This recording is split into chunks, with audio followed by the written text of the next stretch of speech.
नमस्कार सभी विद्यार्थियों को। मैं अमन कुमार यादव निर्माण क्लासेज आईआईटी यूट्यूब चैनल पर आप सभी का स्वागत करता हूं।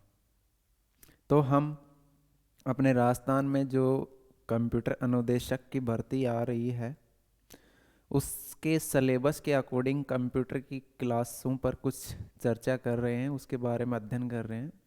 तो उसी चर्चा को आगे बढ़ाते हुए आज हम नई क्लास लेके आए हैं और वो क्लास है कंप्यूटर की पीढ़ियाँ या जनरेशन ऑफ कंप्यूटर। तो देखते हैं कंप्यूटर की पीढ़ियाँ कितनी हैं, कैसे कैसे पीढ़ियाँ बनी, उसका प्रोसेसर कौन सा था, तकनीकी चेंज कैसे हुई।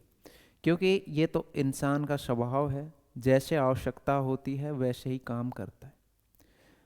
अब कंप्यूटर पहले एक गणना के लिए बनाया गया, जैसे जैसे मनुष्य की आवश्यकता बढ़ी उस हिसाब से तकनीकी भी बढ़ी, या हम टेक्नोलॉजी बोल सकते हैं, टेक्नोलॉजी भी बढ़ी।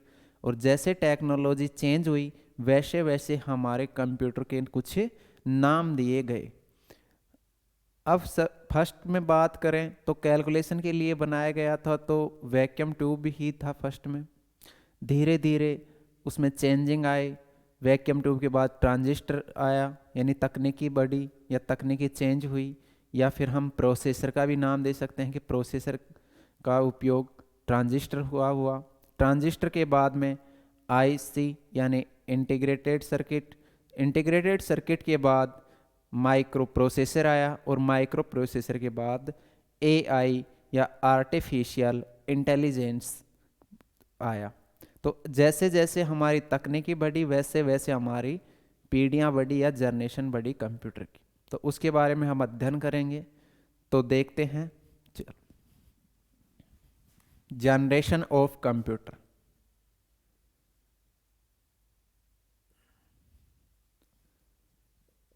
Generation of computer.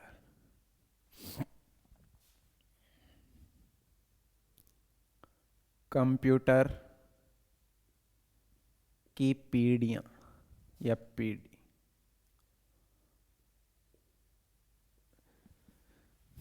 तो कंप्यूटर को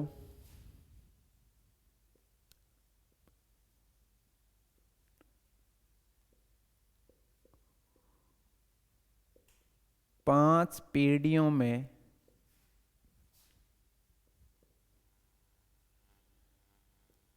बांटा गया था।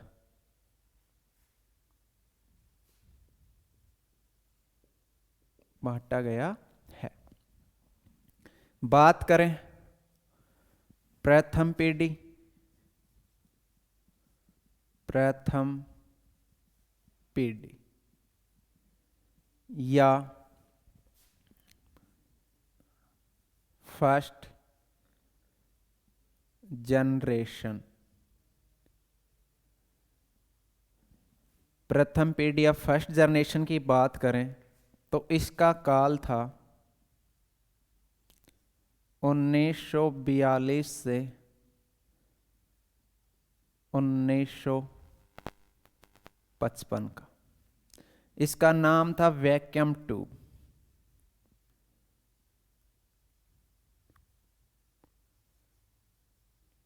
Vacuum tube. बात करें हम सेकंड पीढ़ी की या द्वितीय पीढ़ी,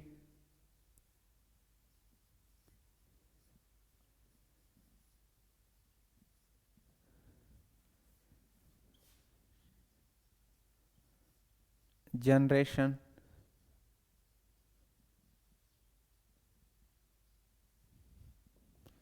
इसका काल था 1955 से 1964।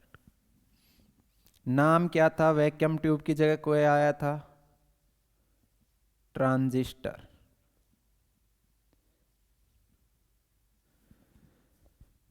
इसके बाद हम बात करें थर्ड जनरेशन या तीसरी पीढ़ी।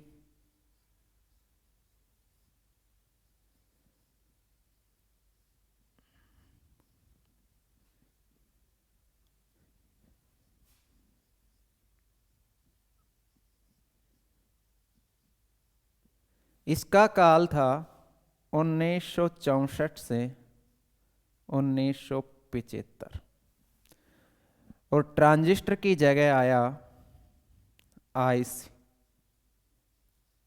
Integrator circuit.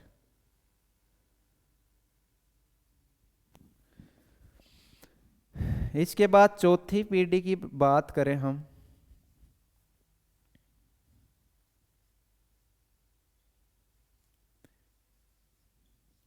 चौथी पीढ़ी फोर्थ जनरेशन।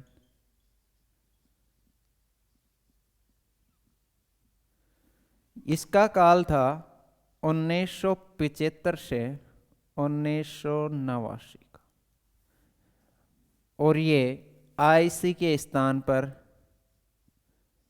माइक्रो प्रोसेसर आया।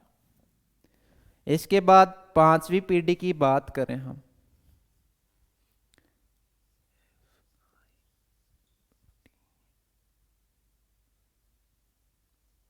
फिफ्थ जनरेशन या पांचवी पीढ़ी।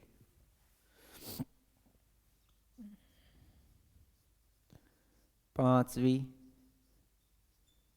पीढ़ी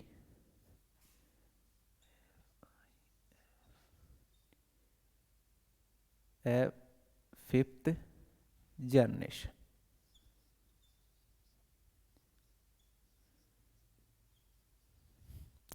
ये 1989 से और जो फिलहाल या वर्तमान या अब तक चली आ रही है उसका नाम था एआई या आर्टिफिशियल इंटेलिजेंस।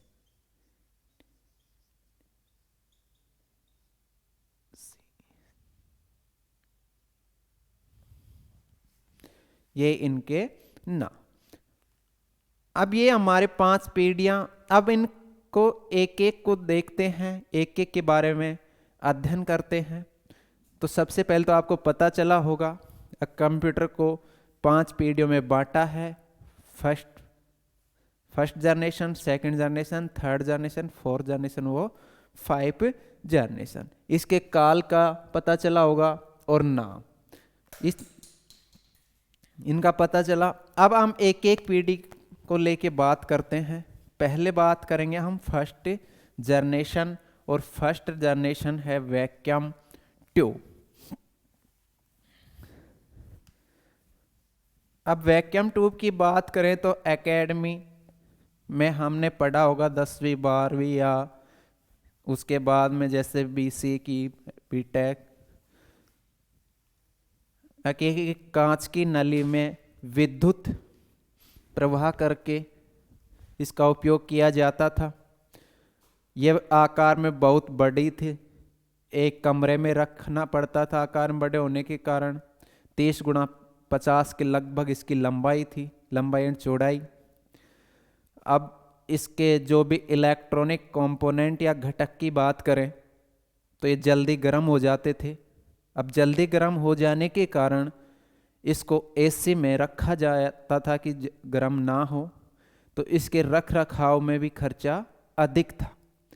यह विश्वसनीय नहीं थे क्योंकि ज़्यादातर आउटपुट इसका एक्यूरेट नहीं आता था, विश्वसनीय इसलिए नहीं थे, और यह गति भी इसकी धीमी थी। ये इनकी कुछ विशेषताएं हैं, ये हमने एकेडमी में पढ़ा होगा, पर आज जिस कंपटीशन दौर में है वो नहीं पहुंचने वाले। कांच की नली का है, बड़ी है, ठंडी रखते थे, वो चीज़ें नहीं पहुंचेंगी। जो अपने एग्जाम व्यू से जो क्वेश्चन पूछे जाते हैं उन पे बात करते हैं। तो तकनीकी की बात करें, फर्स्ट में तकनीकी कौन सी आई, प्रौद्योगिकी कौन सी थी, या हम बात करें इलेक्ट्रॉनिक घटक, या हम उसको प्रोसेसर का नाम भी दे सकते हैं। तो सबसे पहले प्रथम पीढ़ी की बात करें, फर्स्ट जनरेशन, इसका काल था 1942 से 1955। नाम क्या था इसका? Vacuum tube.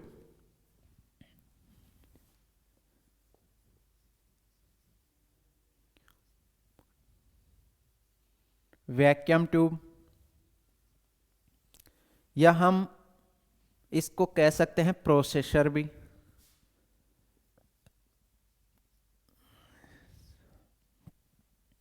आज के कंप्यूटर की बात करें हम, आज के कंप्यूटर की बात करें तो कंप्यूटर में क्या होता है, एक तो प्रोसेसर होता है, उसके बाद में इनपुट, आउटपुट, मेमोरी और प्रोग्रामिंग भाषा।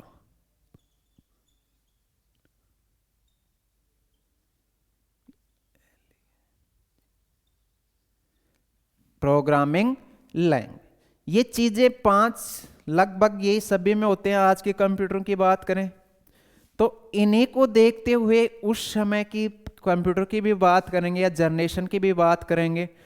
उस समय प्रोसेसर कौन सा था, इनपुट के लिए क्या काम में लिया जाता था, आउटपुट के लिए क्या किया जाता था, स्टोरेज के लिए कौन सी मेमोरी का उपयोग किया जाता है, प्रोग्रामिंग लैंग्वेज कौन कौन सी थी, और जैसे उस काल में या उस पीढ़ी में कंप्यूटर कौन कौन से थे, यानी कंप्यूटर कौन कौन से थे।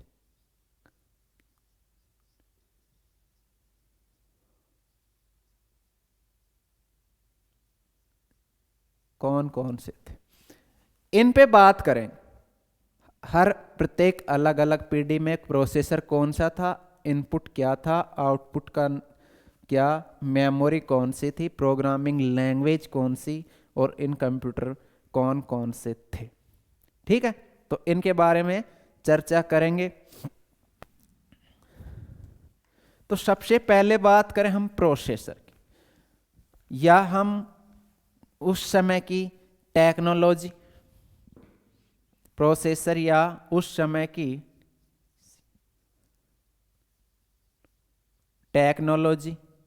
तो उस समय की टेक्नोलॉजी, या हम इसको बोल सकते हैं प्रमुख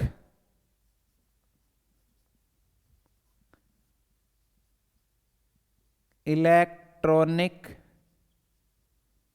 घटक भी बोल सकते हैं। चाहे आप प्रोसेसर बोल रहे हैं, टेक्नोलॉजी उस समय की, आप प्रमुख इलेक्ट्रॉनिक घटक, तो वो क्या नाम था उसका, वैक्यूम ट्यूब। क्या नाम था, वैक्यूम ट्यूब। अब इसकी बात करें, वैक्यूम ट्यूब का आविष्कार किसने किया, तो वैक्यूम ट्यूब का आविष्कार जॉन एम्ब्रोस फ्लेमिंग ने किया। जॉन एम्ब्रोस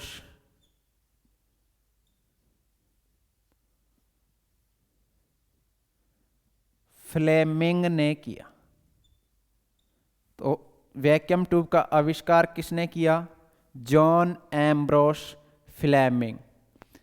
इसके बाद हम बात करें उस समय इनपुट के लिए पंच कार्ड का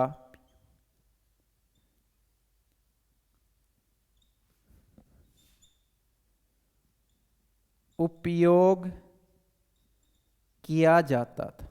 किसका, पंच कार्ड का। यानी हम बात करें कि वैक्यूम ट्यूब के समय कीबोर्ड नहीं था, उस समय इनपुट के लिए पंचेड कार्ड था अलग से बड़ा सारा, उसी से उसका इनपुट किया जाता था जो भी डेटा या इंस्ट्रक्शन करना था। आउटपुट की बात करें, आउटपुट उस समय पेपर टैप या मैग्नेटिक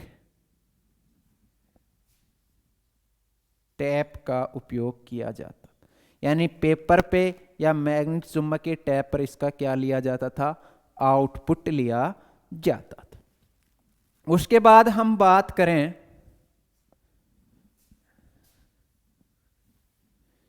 मेमोरी, तो उस समय स्टोरेज के लिए मैग्नेटिक ड्रम का उपयोग किया जाता था।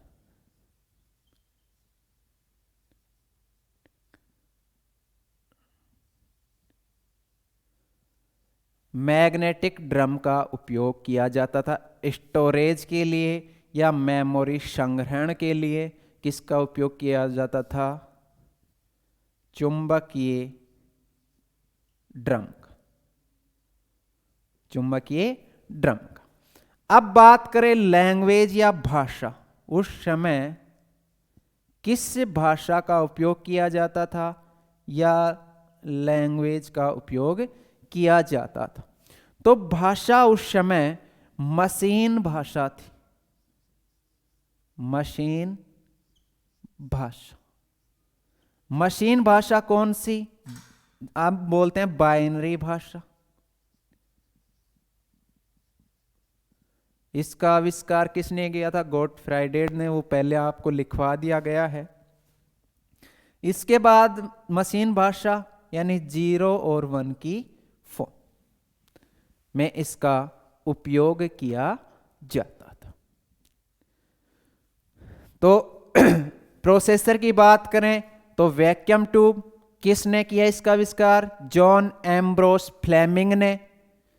इनपुट के लिए किसका उपयोग किया जाता था? पंच कार्ड का। आउटपुट के लिए पेपर टैब या मैग्नेटिक टैब का।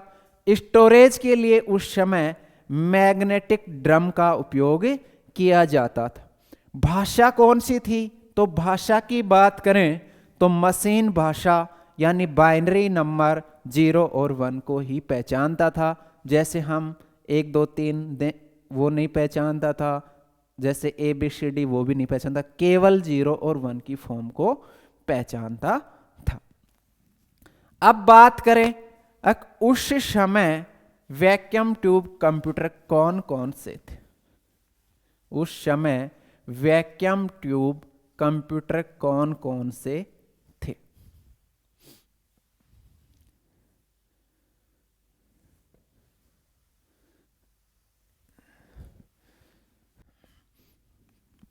तो ENIAC था। दूसरे की बात करें ENIAC, एडवैक, एडसेक,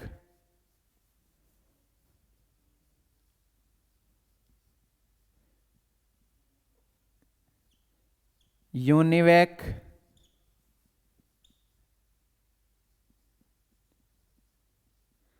फर्स्ट। और बात करें IBM, IBM 701। ये सब वैक्यूम ट्यूब के कंप्यूटर थे।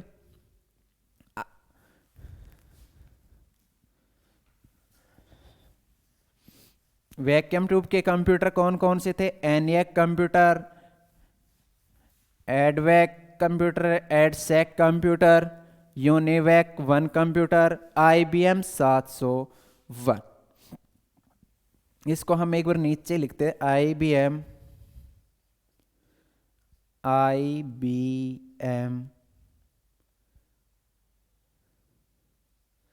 701। अब हम इनकी कुछ फुल फॉर्म देख लेते हैं जो एग्जाम में आने योग्य है, संभावना बनी रहती है। तो ENIAC की बात करें, थोड़ा बहुत करते हैं यहाँ पे, वैसे ज़्यादा इनकी बातें करेंगे जब भी कंप्यूटर की हिस्ट्री पढ़ेंगे उस समय। तो ENIAC की फुल फॉर्म की बात करें, ज़्यादातर एग्जामों में आता रहता है। तो electronic numerical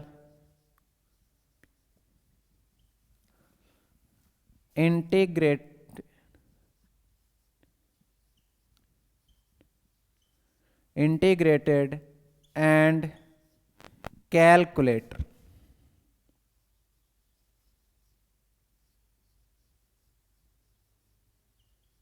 integrated and calculator कई जगह आपको मिल जाएगा कंप्यूटर। पर सही क्या है? कैलकुलेट। हो सकता है कोई एग्जाम में कैलकुलेटर ऑप्शन में ही ना हो, तो आपको करके क्या आना है? कंप्यूटर। क्योंकि उस समय कंप्यूटर बना नहीं था, पहला इलेक्ट्रॉनिक कंप्यूटर बना था तो वो यही था, और तब तक कैलकुलेशन के लिए ही बनाया गया था। अब भाई इसका कैलकुलेशन, तो कैलकुलेटर ही नाम दे रखा है। अब कई जगह आपको कंप्यूटर भी मिल सकता है। यह प्रथम इलेक्ट्रॉनिक कंप्यूटर है, प्रथम इलेक्ट्रॉनिक कंप्यूटर है। इसका आविष्कार किसने किया? जेपी अकर्स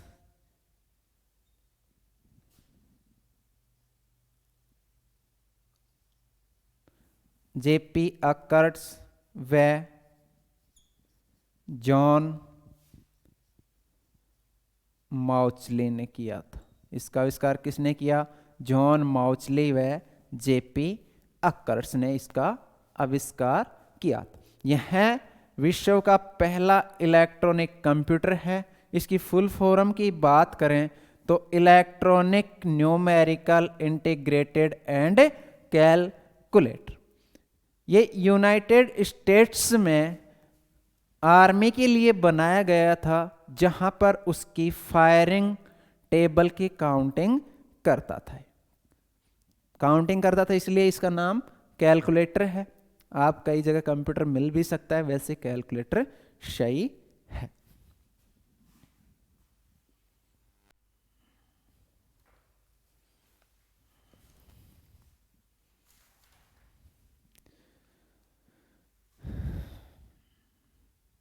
इसके बाद एडवेक कंप्यूटर। एडवेक कंप्यूटर की फुल फॉर्म की बात करें, इसको मिटाते हैं एक बार।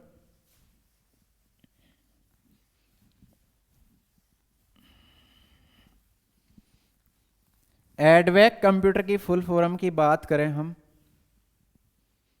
तो electronic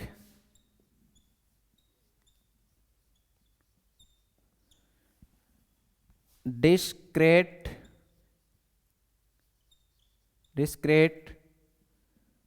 variable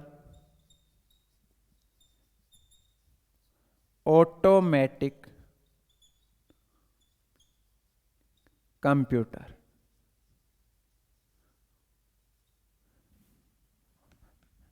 electronic discrete variable automatic computer.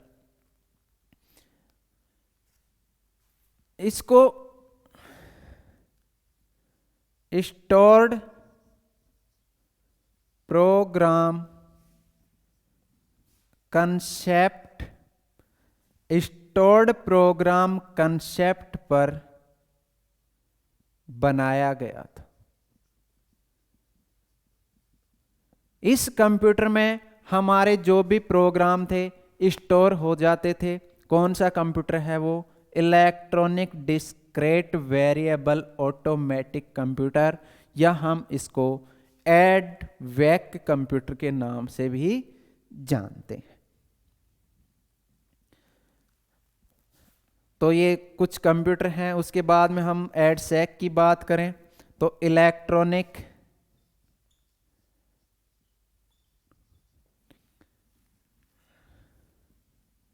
Delay stored automatic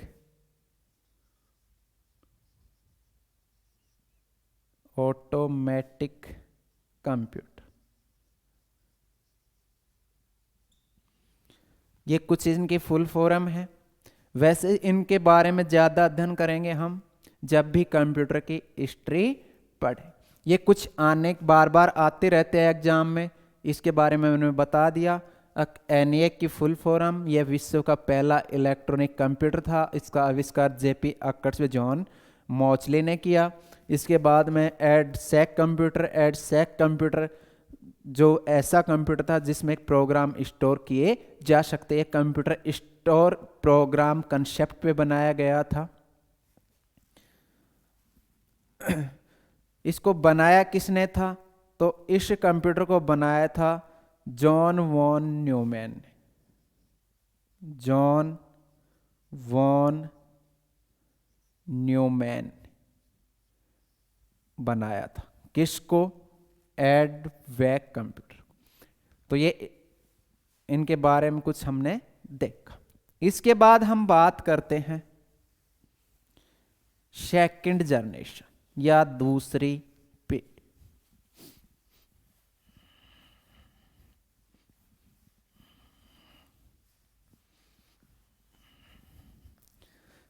इनकी विशेषताएं की बात करें फर्स्ट पीढ़ी की, तो विशेषताएं तो आप सभी को पता भी होगा, आपने पढ़ी होगी। अब भाई ये आकार में सबसे बड़ा कंप्यूटर था। चलो कुछ विशेषताएं लिखवा देता हूं इसकी।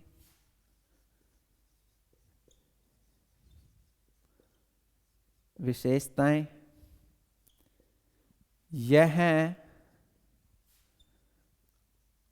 आकार में सबसे, या हम आकार में बड़ा था,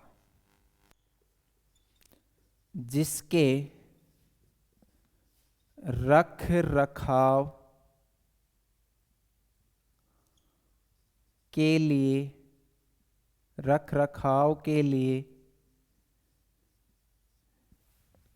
एक कमरे की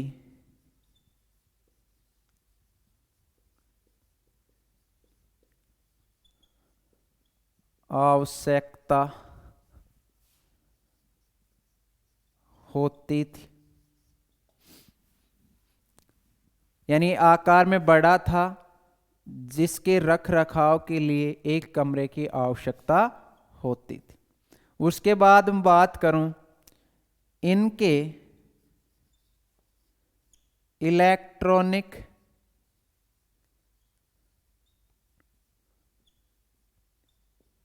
घटक जल्दी गर्म हो जाते थे।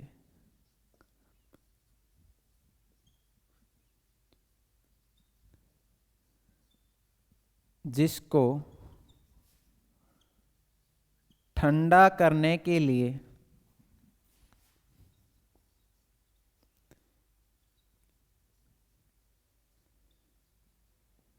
एसी की आवश्यकता होती थी।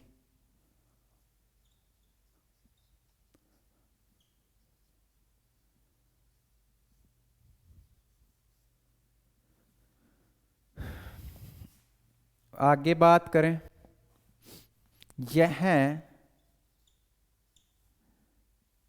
कम विश्वसनीय थे, क्योंकि ज्यादातर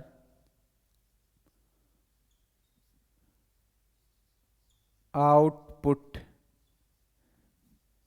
गलत आते थे।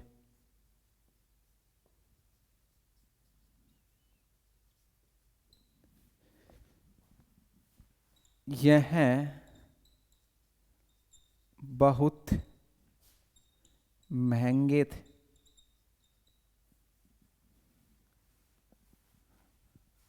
यह पोर्टेबल नहीं थे, यानी एक स्थान से दूसरे स्थान पर नहीं ले जा सकते थे। तो इनकी कुछ विशेषताएं हैं। आकार में बड़े थे, जिसके रख रखाव के लिए कमरे की आवश्यकता थी। इसकी साइज की बात करें तो साइज 30x50 के लगभग साइज में होते थे। इनके इलेक्ट्रॉनिक घटक जल्दी गर्म हो जाते थे, जिसको ठंडा करने के लिए किसकी आवश्यकता होती थी? एसी की आवश्यकता होती थी। यह कम विश्वसनीय थे, यानी विश्वास कम करते थे क्योंकि एक्यूरेट आउटपुट नहीं देते थे, बार बार चेंज होते रहते थे आउटपुट, और महंगे भी थे। तो ये कुछ विशेषताएं हैं इनकी। अब बात करते हैं हम सेकंड जनरेशन।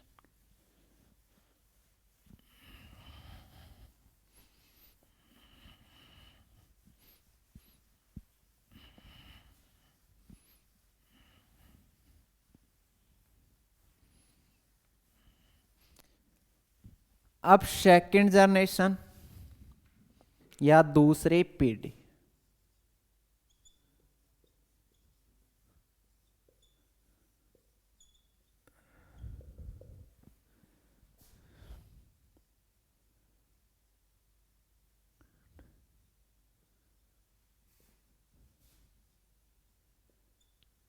इसका काल था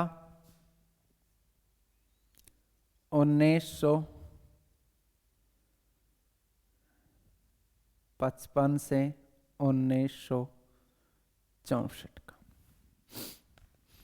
अब हम बात करें प्रोसेसर की।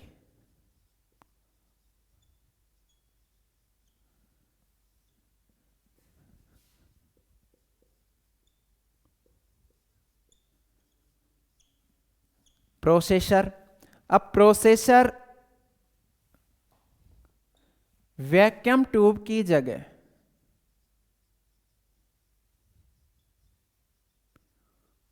के स्थान पर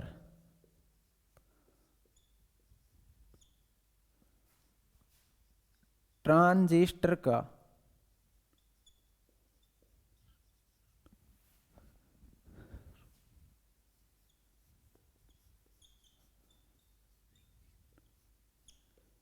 का इस्तेमाल किया गया।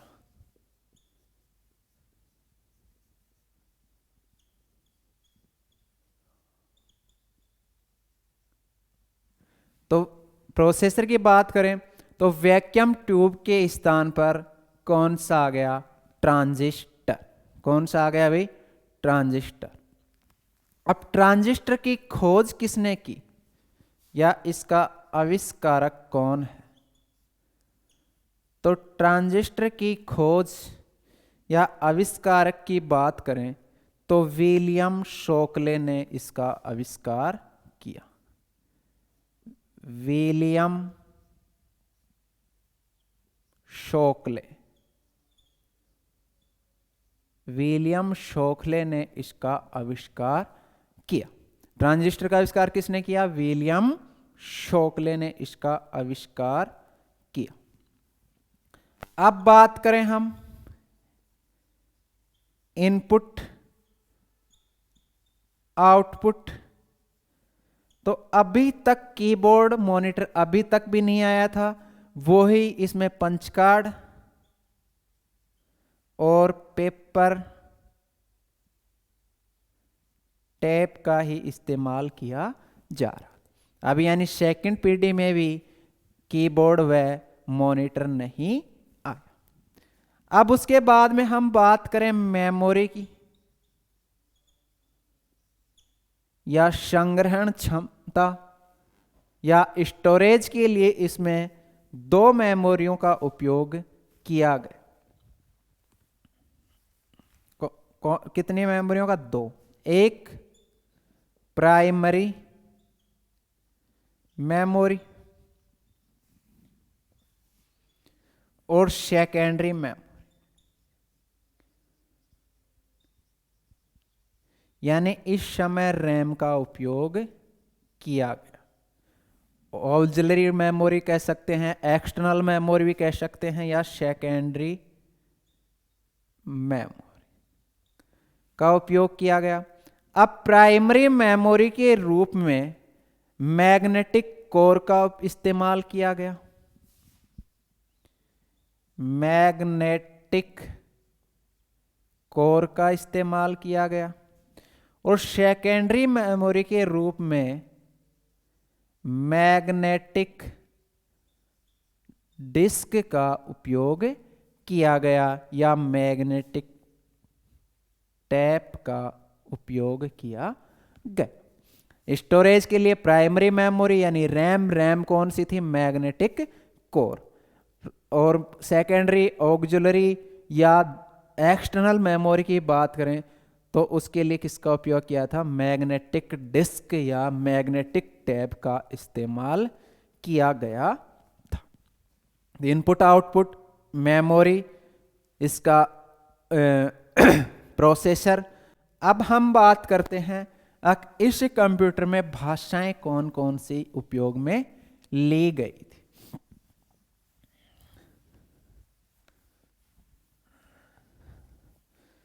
तो इस कंप्यूटर में लैंग्वेज की बात करें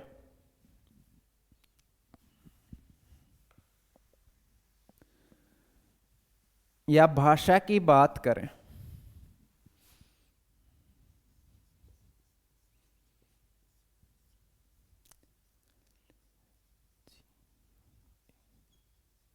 लैंग्वेज या भाषा की बात करें तो इसमें दो भाषाएं का उपयोग हुआ। एक निम्न स्तरीय भाषा,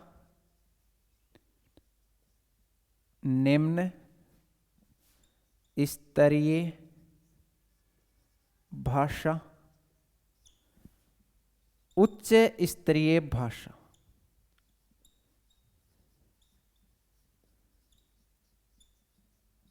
low level language, high level language का इस्तेमाल किया गया। लो लेवल की बात करें तो मशीनी लैंग्वेज व असेंबली भाषा। लो लेवल की बात करें मशीनी लैंग्वेज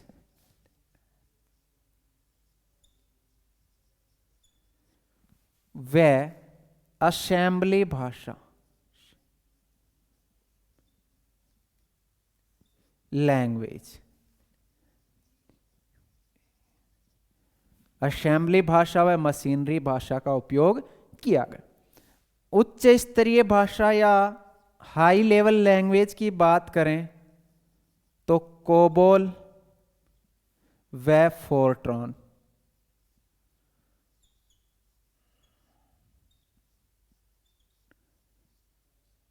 फोर्ट्रैन का उपयोग किया गया। तो यहां से कई बार क्वेश्चन पूछा जाता है फोर्ट्रैन व कोबोल भाषा कौन सी पीढ़ी में उपयोग में ली गई? तो सेकंड जनरेशन का क्या नाम था? ट्रांजिस्टर।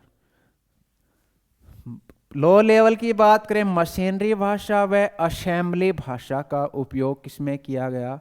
सेकंड जनरेशन में किया गया।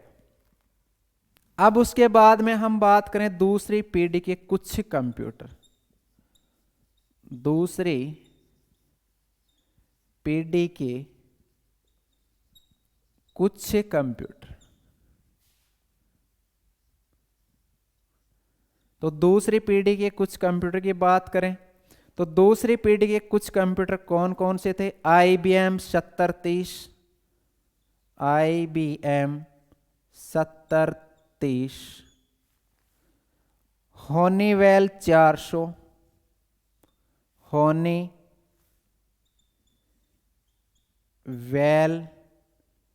400 या 400। इसके बाद हम बात करें CDC 1604, UNIVAC 1107, UNIVAC 1107, UNIVAC 1107, PDP-1, IBM 1401, IBM 1401, PDP-1। ये कुछ कंप्यूटर थे जो सेकंड जनरेशन के कंप्यूटर थे या ट्रांजिस्टर नाम इन कंप्यूटरों के पीढ़ी के कंप्यूटर थे। IBM 7030, होनीवेल 400, CDC 1604, UNIVAC 1170, IBM 1410, PDP-1। ये कुछ कंप्यूटर थे सेकंड पीढ़ी के। अब सेकंड पीढ़ी की कुछ विशेषताएं देख लेते हैं। इनकी विशेषताएं क्या क्या थी।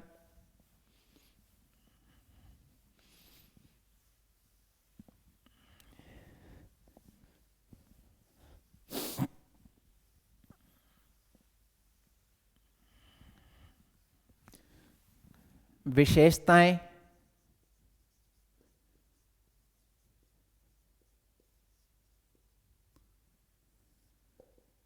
विशेषताएं इस पीढ़ी के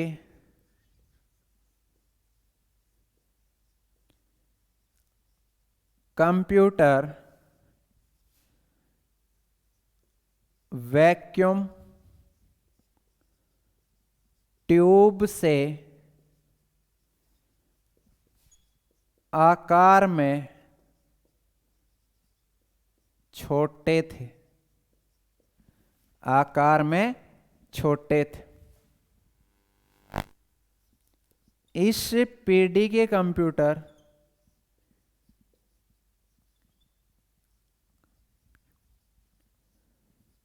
के इलेक्ट्रॉनिक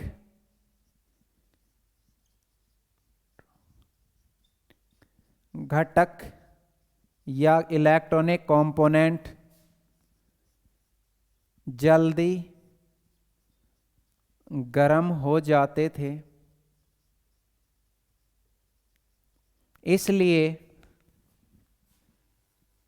इसलिए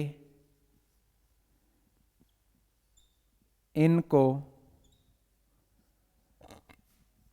एसी में रखने की आवश्यकता होती थी।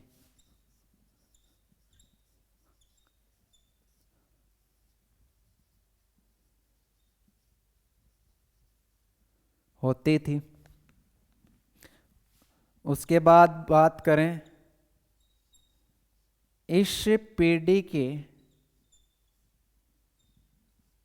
कंप्यूटर वैक्यूम ट्यूब से अधिक विश्वसनीय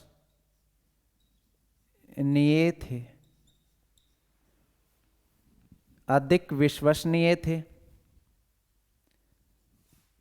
इस पीढ़ी के कंप्यूटर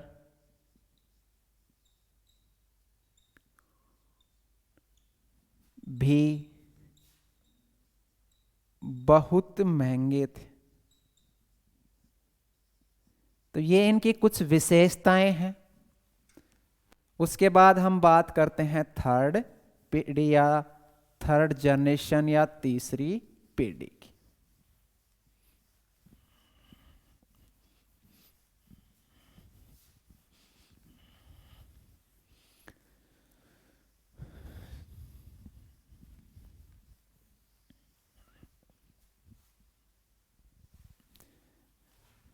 तीसरी पीढ़ी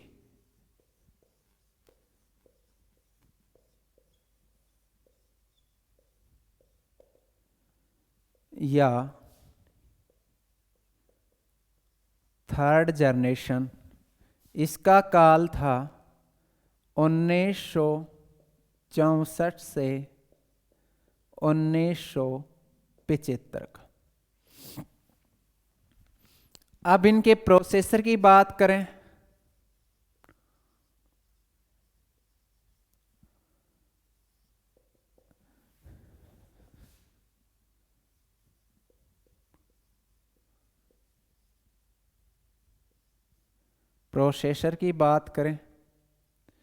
तो ट्रांजिस्टर के स्थान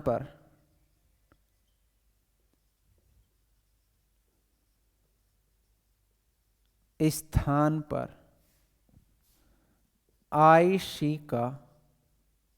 आईसी बोलें तो इंटीग्रेटेड सर्किट का इस्तेमाल किया गया।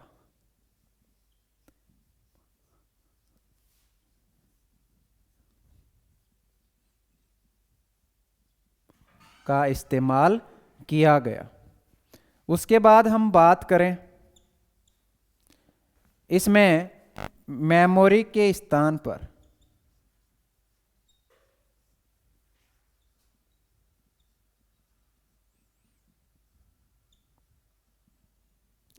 पर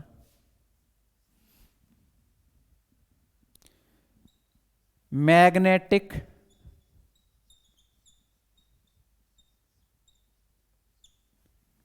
टैब का उपयोग किया गया।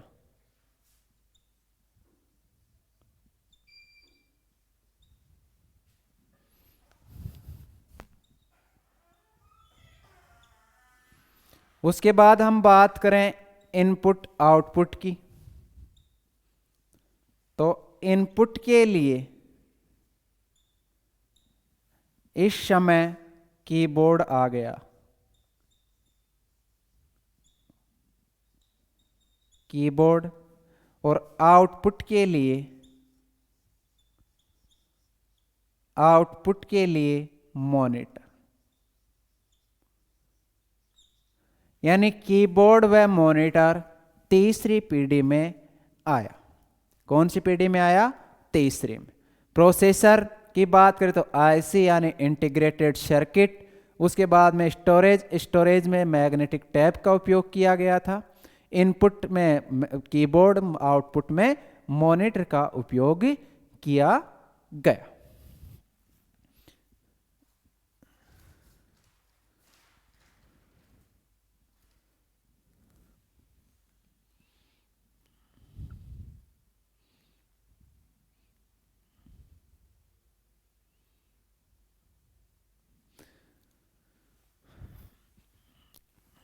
किया गया।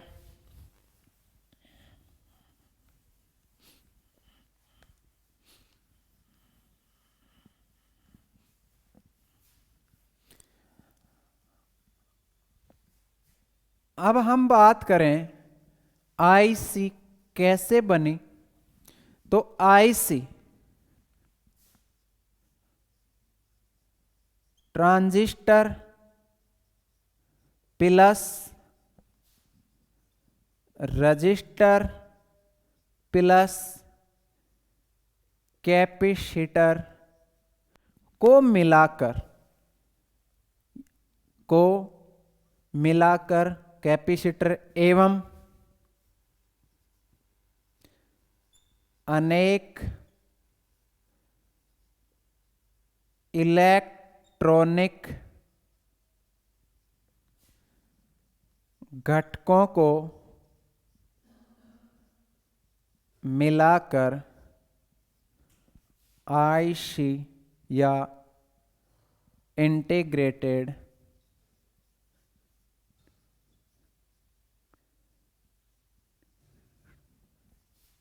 सर्किट का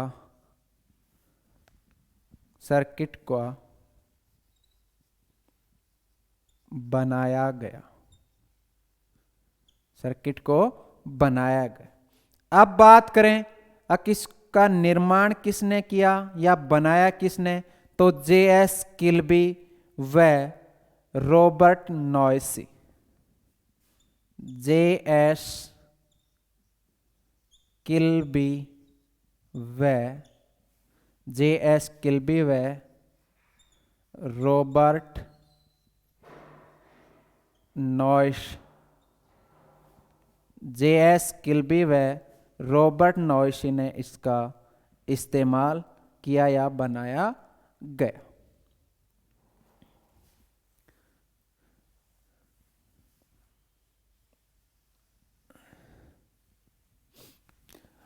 घटक को बनाकर इंटीग्रेट सर्किट बनाया गया। इस टेक्नोलॉजी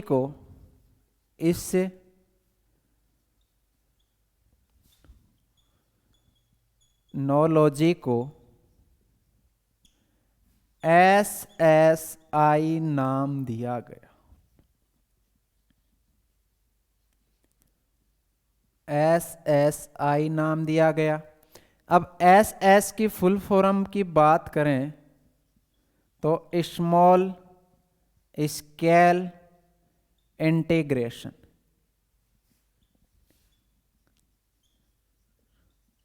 स्मॉल स्केल इंटीग्रेशन यानी ट्रांजिस्टर, रजिस्टर, कैपेसिटर एवं इनके अलावा इलेक्ट्रॉनिक घटकों के समूह से बनाया गया वो क्या था, आईसी इंटीग्रेटेड, जिसको कौन सी तकनीक या टेक्नोलॉजी कहा गया, उसको एसएसआई तकनीकी या टेक्नोलॉजी नाम दिया गया। उसके बाद समय के साथ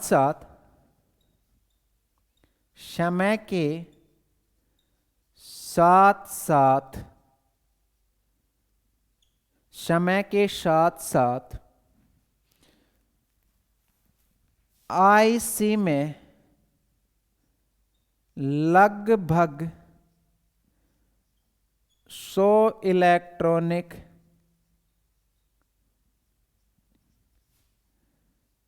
घटक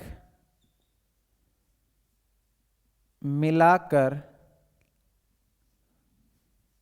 एक नई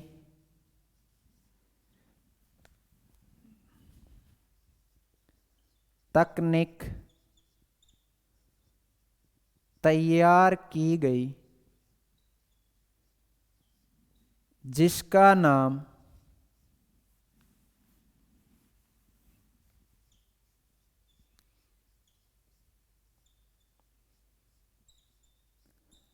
एमएसआई दिया गया।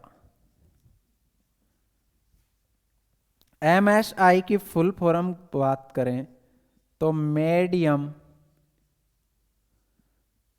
Scale integration.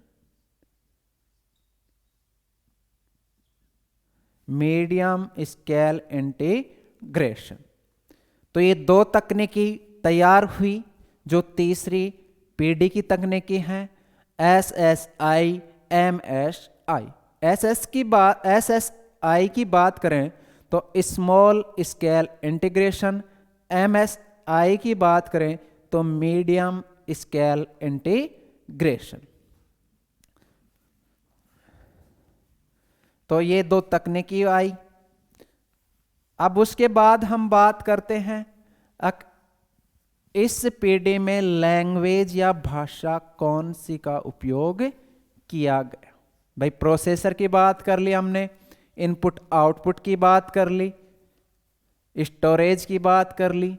अब हम बात करते हैं कि इस पीढ़ी में भाषाओं का कौन सी भाषाओं का उपयोग किया गया या नई भाषा कौन सी आई। तो प्रोग्रामिंग भाषा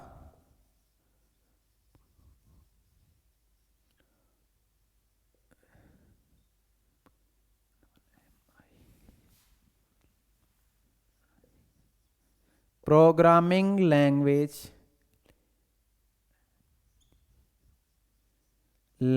की बात करें तो programming language pascal basic Fortran, pascal basic Fortran 2, 3 व 4। कौन कौन सी, पास्कल बेसिक फोर्ट्रैन 2, 3, 4। यानी फोर्ट्रैन फर्स्ट की बात करें तो वो सेकंड जनरेशन में थी, फोर्ट्रैन 2, 3, 4 की बात करें तो ये थर्ड जनरेशन में इसका आविष्कार हुआ था या यूज में ली गई थी। इस पीढ़ी में मल्टी प्रोग्रामिंग ऑपरेटिंग सिस्टम की, इस पीढ़ी में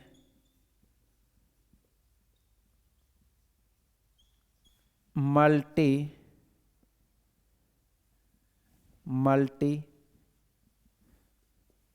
प्रोग्रामिंग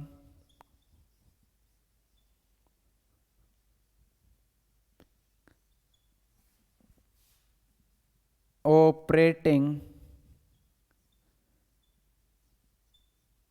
सिस्टम की अवधारणा पेश की गई। अवधारणा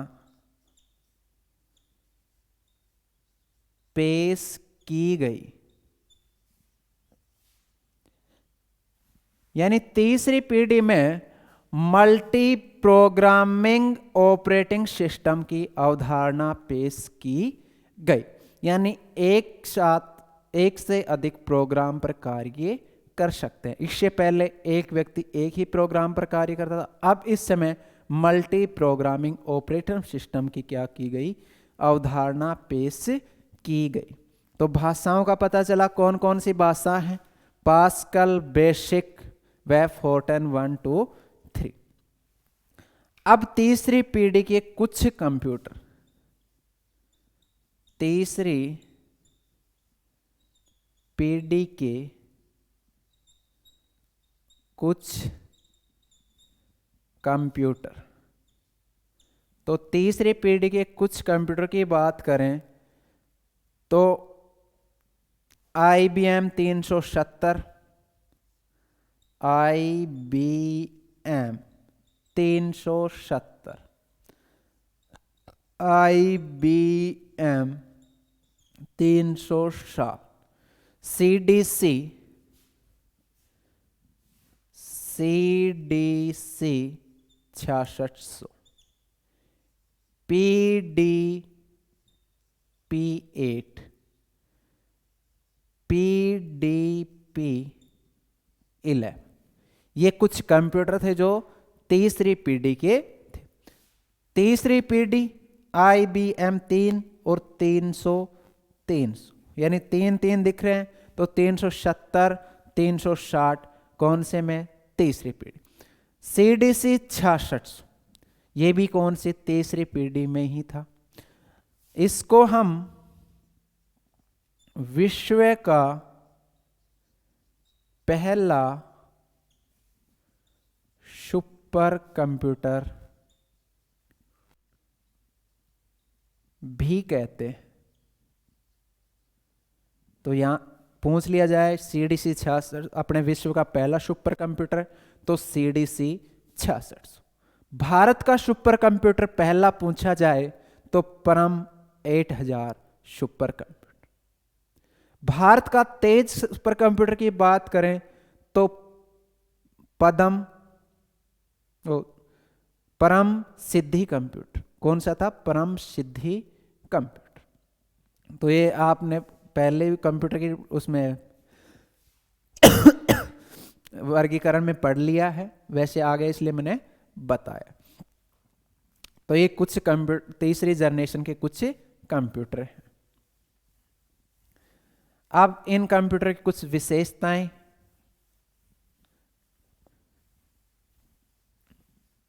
विशेषताएं की बात करें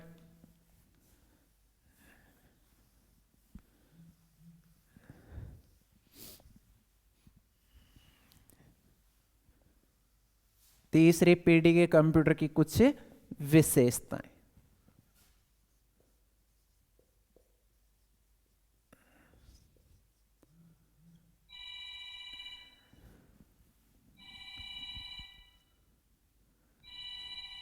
विशेषताओं की बात करता हूं।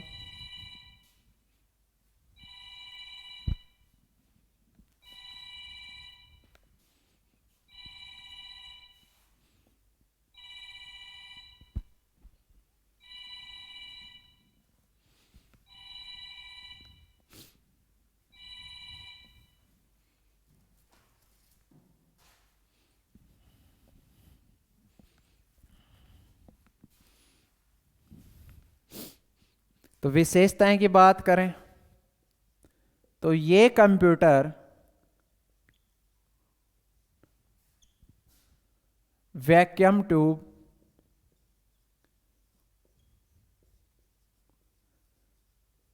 व ट्रांजिस्टर से आकार में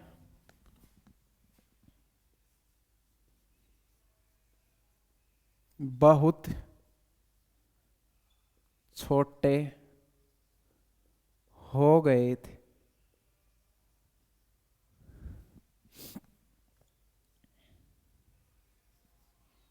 इस कंप्यूटर में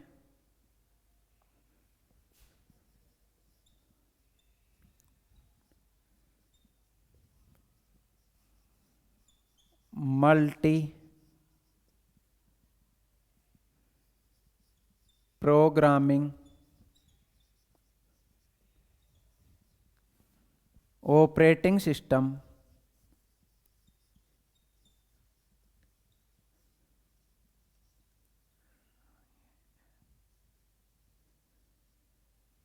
की अवधारणा पेश हुई थी।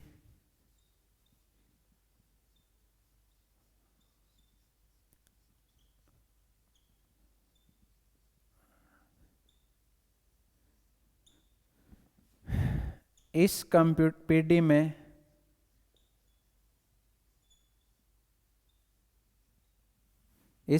में पास्कल व बेसिक भाषा का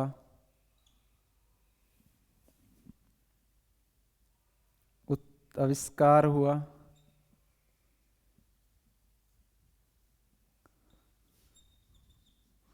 ये कंप्यूटर भी महंगे थे, अभी पोर्टेबल नहीं हुए थे, एक स्थान से दूसरे स्थान पर नहीं ले जा पा रहे थे। अब इसके बाद में हम बात करते हैं चौथी पीढ़ी की, फोर्थ जनरेशन या चौथी पीढ़ी।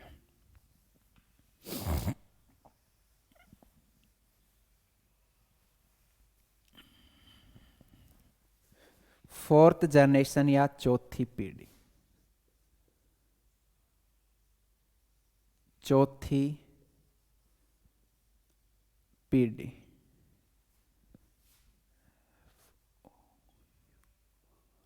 फोर्थ जनरेशन कब? 1975 से 1989 तक। अब हम इसके प्रोसेसर की बात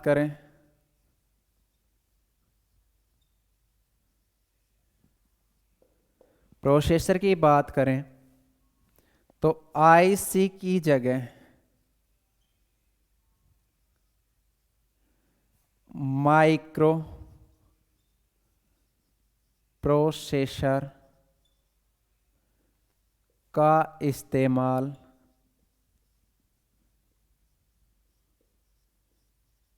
किया गया।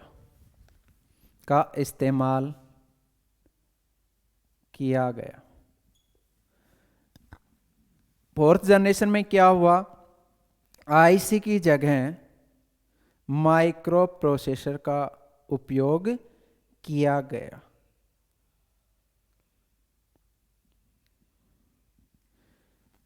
यह हजारों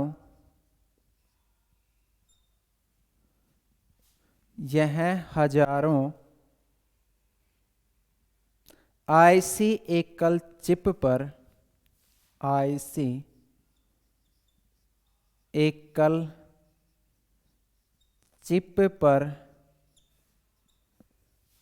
निर्मित की गई। यानी कोई भी एक आईसी एकल चिप पर हजारों आईसी एकल चिप पर निर्मित की गई।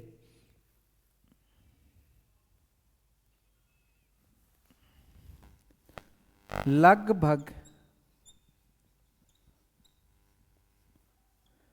5000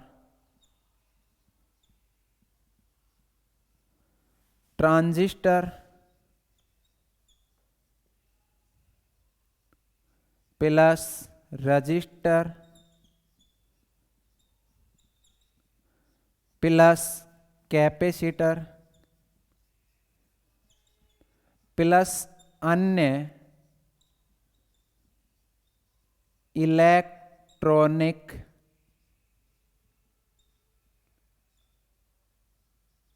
इलेक्ट्रॉनिक घटकों को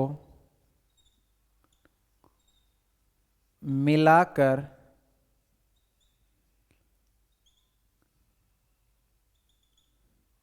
एक नई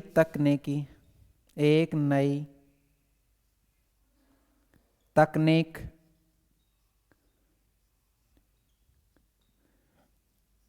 विकसित की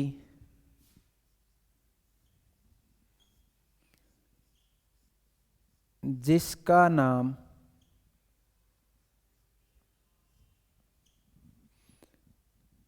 LSI दिया गया। LSI की बात करें, लार्ज स्केल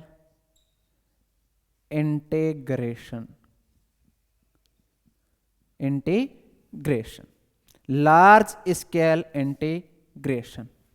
अब जैसे जैसे समय के साथ साथ परिवर्तन होता रहा, तो समय के साथ साथ LSI का विस्तार हुआ और LSI का विस्तार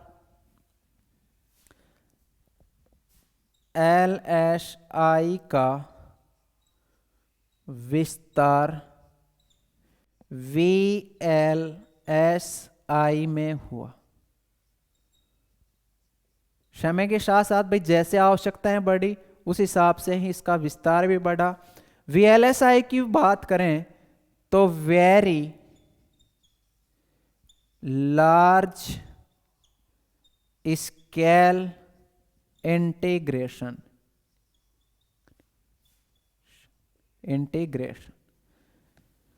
तो हमने यहां पे 4 नाम पढ़े हैं।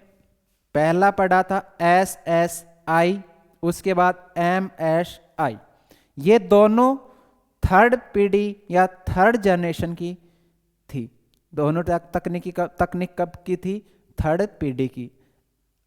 SSI small scale integration, MSI medium scale integration.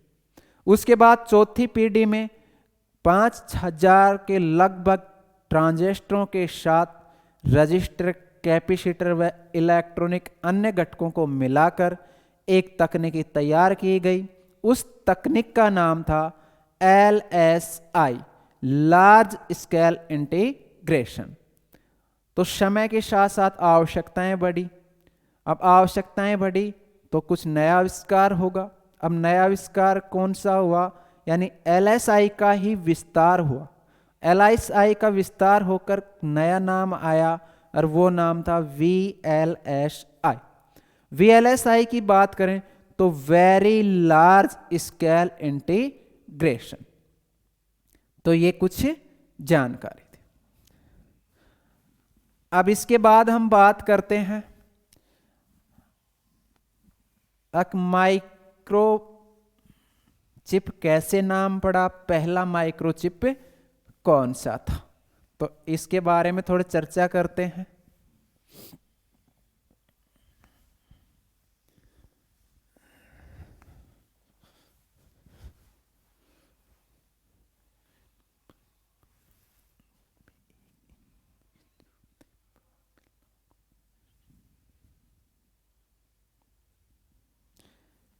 इस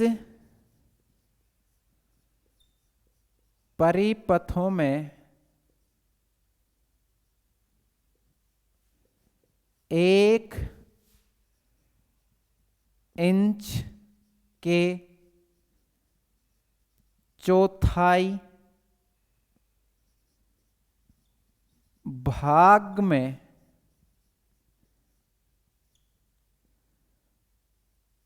हजारों कैपेसिटर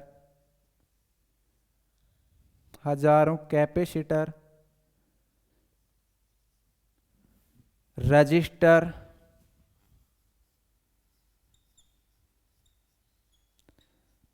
ट्रांजिस्टर,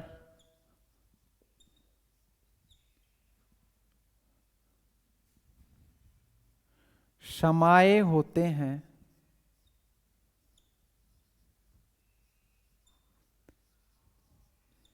इसलिए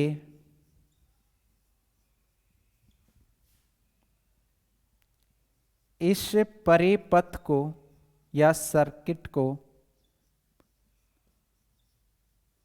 चिप को, परिपथ या चिप को माइक्रोचिप कहा गया। चिप कहा गया।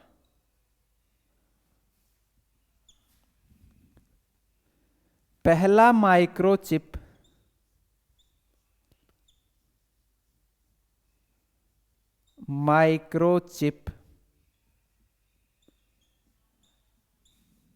इंटेल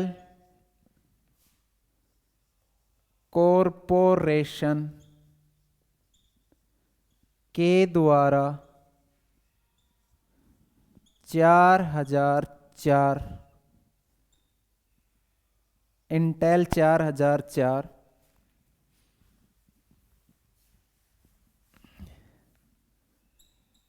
इंटेल 4004 इंटेल 4004 चिप तैयार किया गया। चिप तैयार किया गया। चिप तैयार किया गया। तो यहां पे इंपॉर्टेंट क्वेश्चन है, पहला माइक्रोचिप कौन सा था? तो पहला माइक्रोचिप इंटेल 4004 चिप किसके द्वारा निर्मित किया गया? तो इंटेल कॉरपोरेशन के द्वारा, इंटेल कॉरपोरेशन के द्वारा ये बनाया गया। इसी समय नेटवर्क की खोज हुई, यानी चौथी पीढ़ी की बात करें तो इस समय नेटवर्क की खोज हुई। किसकी खोज हुई भाई? नेटवर्क, या नेटवर्क का आविष्कार भी इसी समय हुआ। नेटवर्क की खोज,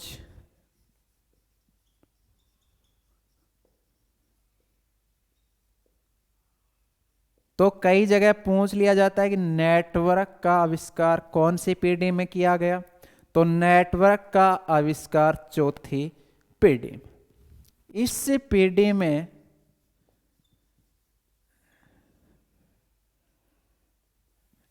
पीढ़ी में डिस्ट्रीब्यूटेड ऑपरेटिंग सिस्टम का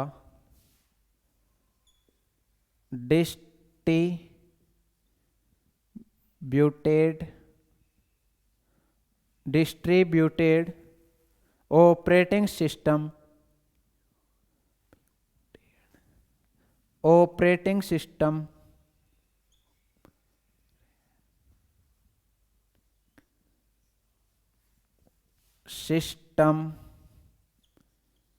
की अवधारणा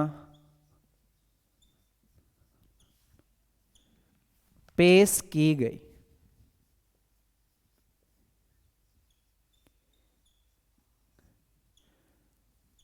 अब बात करें मल्टी प्रोग्राम की अवधारणा थर्ड जनरेशन में, और डिस्ट्रीब्यूटेड ऑपरेटिंग सिस्टम की अवधारणा की बात करें तो ये चौथी जनरेशन में इसका आविष्कार या के पेश किया गया। उसके बाद में बात करें इस पीढ़ी में भाषाओं का कौन कौन सी का उपयोग किया गया, या प्रोग्रामिंग भाषा कौन सी थी? तो प्रोग्रामिंग भाषा की बात करें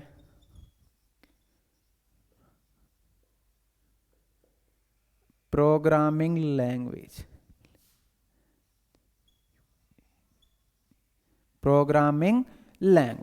तो programming language C plus plus व डेटाबेस, सी प्लस प्लस व डेटाबेस, तीन भाषाएं सी प्लस प्लस व डेटाबेस इसी समय ऑपरेटिंग सिस्टम का उपयोग किया गया। अब उसके बाद चौथी पीढ़ी के कुछ कंप्यूटर चौथी पीढ़ी के कुछ कंप्यूटर, चौथी पीढ़ी के कुछ कंप्यूटर। तो क्रे 1,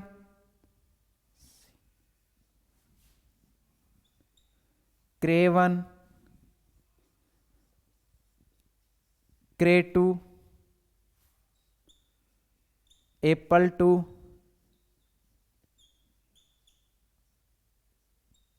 वैक्स 9000, ये कुछ चौथी पीढ़ी के कंप्यूटर थे। अब हम बात करते हैं इसकी कुछ विशेषताओं की। अब विशेषताएं क्या क्या थी?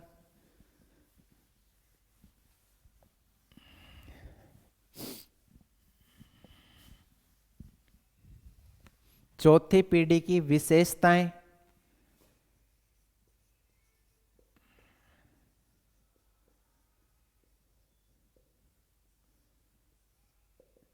ये कंप्यूटर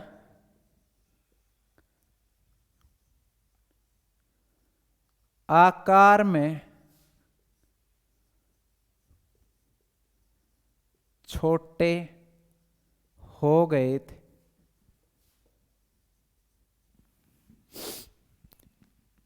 ये कंप्यूटर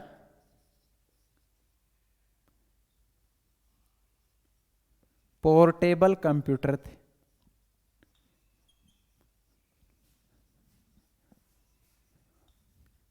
पोर्टेबल का मतलब एक स्थान से दूसरे स्थान पर ले जाना आसान हो गया था। इस पीढ़ी के कंप्यूटर को, इस पीढ़ी के कंप्यूटर को माइक्रो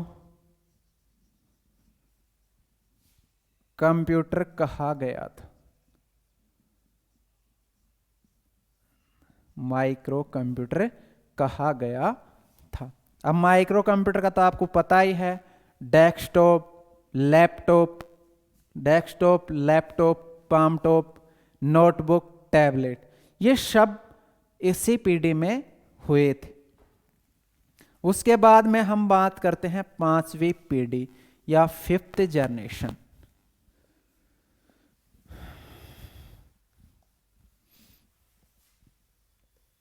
फिफ्थ जनरेशन या पांचवी पीढ़ी।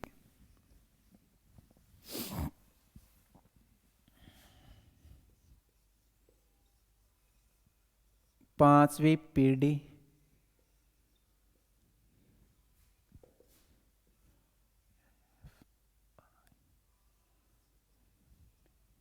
5th जनरेशन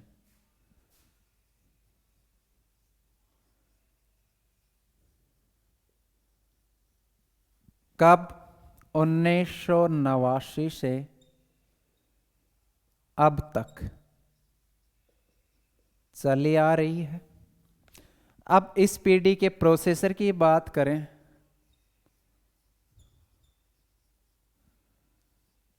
तो इस पीढ़ी में माइक्रो प्रोसेसर की जगह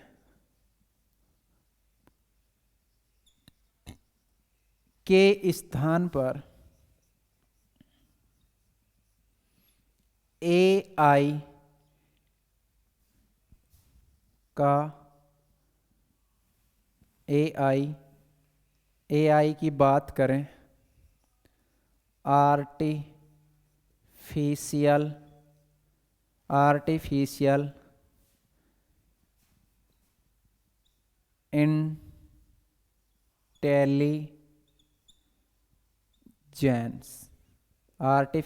इंटेलिजेंस या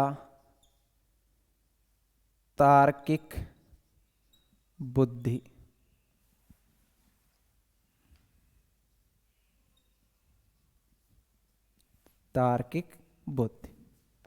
का उपयोग या इस्तेमाल किया गया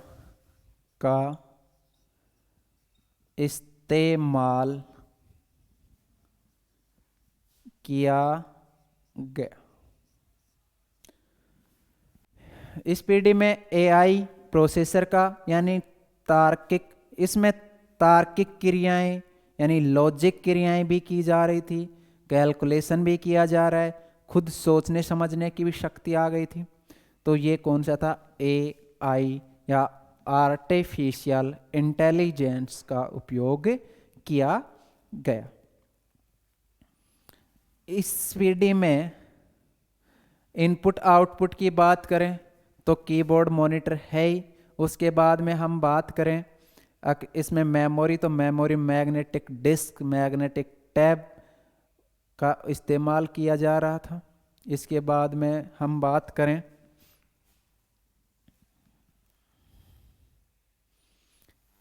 इस पीढ़ी में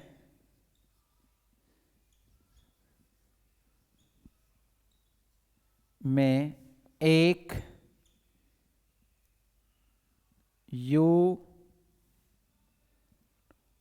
ULSI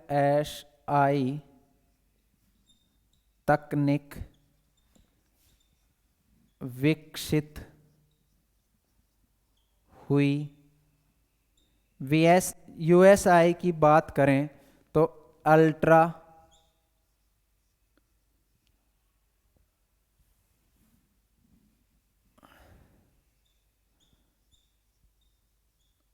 लार्ज स्केल इंटीग्रेशन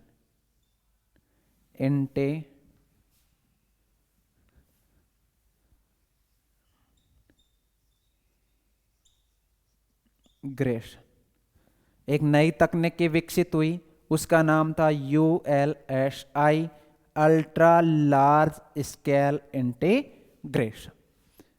अब इसी से संबंधित 5 तकनीकी हुई हैं भाई। पहली तकनीकी की बात करें तो SSI, small scale integration, MSI medium scale integration, ये थर्ड पीढ़ी की थी। उसके बाद में LSI लार्ज स्केल इंटीग्रेशन, और फिर VLSI very large scale integration, ये चौथी पीढ़ी की थी। अब पांचवी पीढ़ी में ULSI ultra large scale integration विकसित हुई। अब इस पीढ़ी की कुछ भाषाएं की बात करें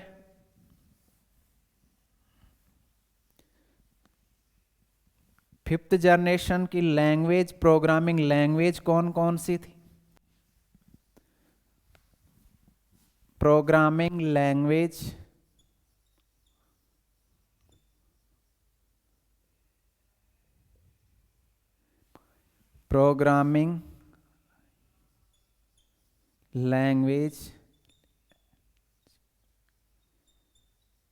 प्रोग्रामिंग लैंग्वेज की बात करें तो प्रोग्रामिंग लैंग्वेज थी जावा VB.NET, जावा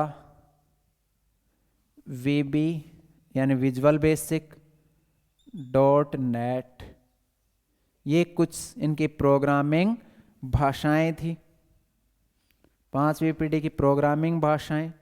इसी समय या इसी पीढ़ी में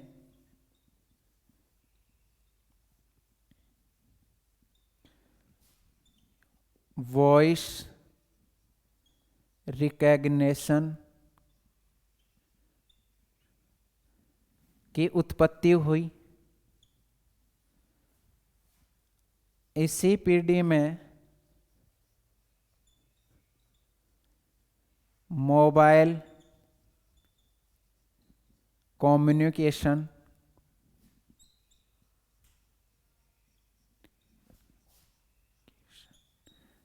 विकसित हुआ।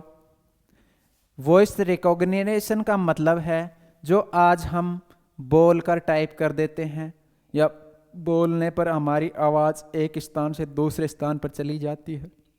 मोबाइल कम्युनिकेशन हमारे कॉल करने में, या आज घर बैठ के आप पढ़ाई कर रहे हो भी एक कम्युनिकेशन ही है। इनका आविष्कार भी फिफ्थ जनरेशन में ही हुआ।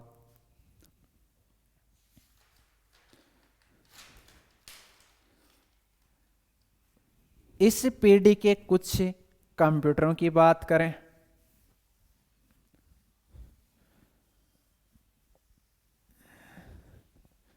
इस पीढ़ी के कुछ कंप्यूटर, इस पीढ़ी के कुछ कंप्यूटर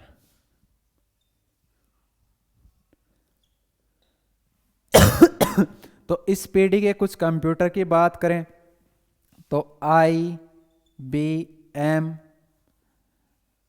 नोटबुक, परम कंप्यूटर,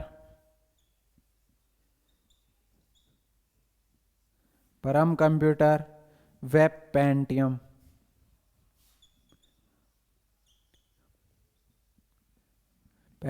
कंप्यूटर, ये 5वीं पीढ़ी के कुछ कंप्यूटर हैं। तो ये हमारी 5वीं पीढ़ी कंप्लीट। अब इनकी कुछ विशेषताएं बताएं तो 5वीं पीढ़ी एक बहुत ही छोटे आकार के कंप्यूटर आ गए थे, जो आज हम जेब में रखकर भी कंप्यूटर को चलना संभव हो गया। अनेक प्रकार की इसमें टेक्नोलॉजी आई, जिसको आज हम देख ही रहे हैं। विज्ञान के क्षेत्र में, शिक्षा के क्षेत्र में, इन सभी क्षेत्रों में इस टेक्नोलॉजी का उपयोग किया जा रहा है।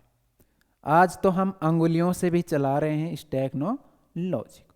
तो चौथी और 5वीं पीढ़ी आज वर्तमान में भी इसका उपयोग किया जा रहा है। तो हमारी कंप्लीट होती हैं जनरेशन। तो इसी के साथ हम क्लास को विराम देते हैं। क्लास आपको अच्छी लगी होगी तो इसको लाइक कर दें, शेयर भी कर दें, ताकि ज़्यादा से ज़्यादा स्टूडेंटों तक ये क्लास पहुंच पाए। कमेंट करें, जिससे हम इससे भी ज़्यादा कुछ आपको दे सकें। आपको कुछ डाउट हो तो कमेंट के ज़रिए हमसे पूछ सकते हो, और ज़्यादा से ज़्यादा शेयर कर दें। और अभी तक आपने हमारा चैनल को सब्सक्राइब नहीं किया है तो हमारे चैनल को सब्सक्राइब कर लें, ताकि आने वाले आगे के जो वीडियो हैं जिनका नोटिफिकेशन आपको प्राप्त हो जाएगा, जिससे आप अपनी तैयारी कर सकते हैं। धन्यवाद, नमस्कार।